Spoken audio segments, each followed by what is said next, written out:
petang. Selamat petang. Baik, hari ini kami akan berikan sedikit rangkuman apa yang disampaikan oleh saksi kanak-kanak nombor 5. Tempoh hari saya tidak buat press conference sebab saksi nombor 5 belum lagi memberikan keterangannya, belum sempurna lagi. Tapi hari ini semua peguam telah tanya soalan kepada saksi kanak-kanak nombor 5. Jadi adalah lebih bagus selepas saksi ini habis selesai baru kita ulaslah. Okey.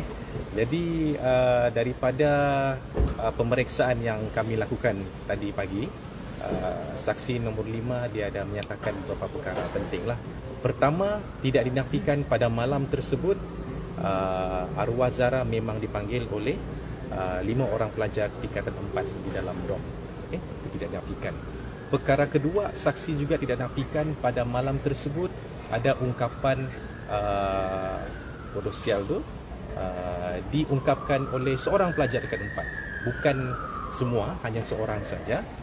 Tetapi saksi itu menjelaskan ketika ungkapan tersebut dikeluarkan, ungkapan tersebut bukan ditujukan kepada arwah Zahra.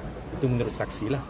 Dan ketika ditanya bagaimana kedudukan pelajar tersebut melontarkan kata-kata tersebut, dia cakap dilontarkan berhadapan pintu lah, ketika berdiri di hadapan pintu.